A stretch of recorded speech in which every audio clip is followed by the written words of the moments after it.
Hi guys, back again with some more Dynasty content for you. Today's little segment, we're going to be answering a question from a Twitter follower, or it depends, we might come via other media at some point, just regarding Dynasty leagues and thought processes, whether that's evaluating a trade, a pickup, discussion, anything like that. So that's what we're going to be doing in today's section on Dynasty Fantasy Basketball. The question comes from Zach Ruiz, who's on Twitter at BigZach44, and he says, I'd like to hear your take on this.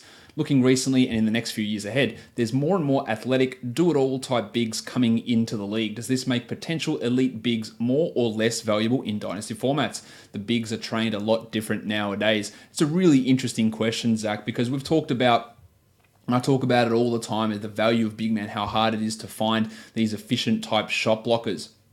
But all those efficient type shot blockers, Anthony Davis, Karl Anthony Towns, Joel Embiid, Kristaps Porzingis, when he is healthy, these are all young type guys. We hope that someone like Jaren Jackson Jr., Triple J, Wendell Carter Jr., DeAndre Ayton, all those guys coming in are going to be that player. That's what we hope. Marvin Bagley, maybe not so much, not a great shooter, not a great shot blocker, but those other bigs coming in, we hope they can be that type of a guy, and we're seeing these big men who can handle the ball, who can pass. Towns is a good passer, Davis is solid, Embiid's a good passer.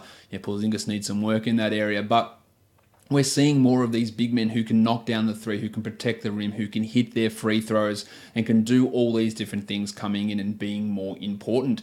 So the question here from Zach is, does this make these elite bigs more or less valuable in Dynasty formats? And I think it is an interesting question, because in redraft leagues, these guys are very valuable because there aren't as many of them.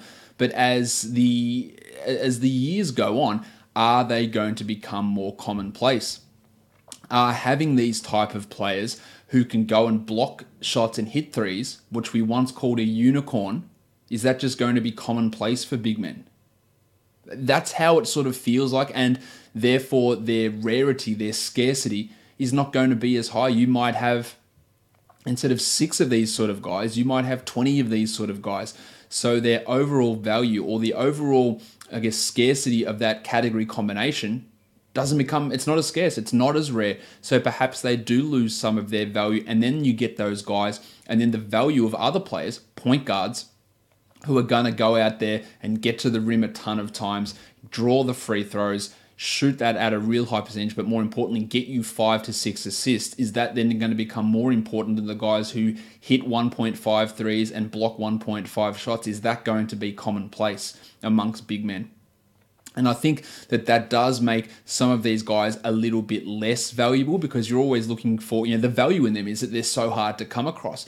And if they're not as hard to come across, if you're going to have one on nearly every team coming in, and you've got these other guys, coming forward in the next couple of years, that does, I think, reduce their value somewhat. And having these guys like Nikola Jokic, who's getting you 7 assists per game, or any of these, Benny Simmons getting you 8 or 9 assists per game in different types of bodies, but getting those higher assist guys, that I think that will still remain quite a rarity, while those blocks and threes combination big men is going to remain, or going to become, a little bit more commonplace. Your big will hit threes, he'll do it efficiently, he'll hit his free throws, he'll block his shots.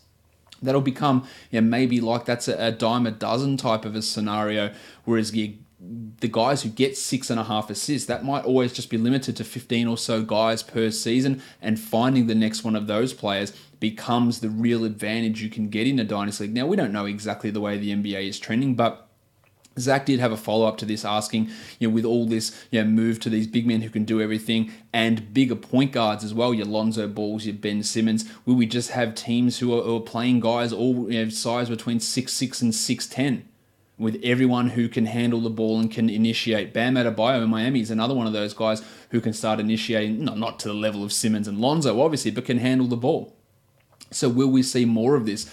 And every position pretty much being able to do every single thing that is required on a basketball court to defend in space, protect the rim to a degree. Lonzo, Joshie Richardson, Marco Fultz, these are all good shot blockers, and they're point guard, shooting guard types. All these sort of things is the way the NBA is trending, where we're going to be having big point guards, multiple ball handlers, and that being distributed amongst the players on the court. So getting a guy with 7 assists might even become even rarer as teams use 2-3 ball handlers at a time. So getting those high assist numbers, whether that is from Simmons, whether that is from Ball, whether that is from Dennis Smith Jr. or Luka Doncic or whoever they want to look at it, and whichever guy we're talking about, getting those high assists might become that rare thing, as opposed to getting the unicorn type big man, which is likely to be all around the NBA as Dwight Howard ages out, as DeAndre Jordan ages out.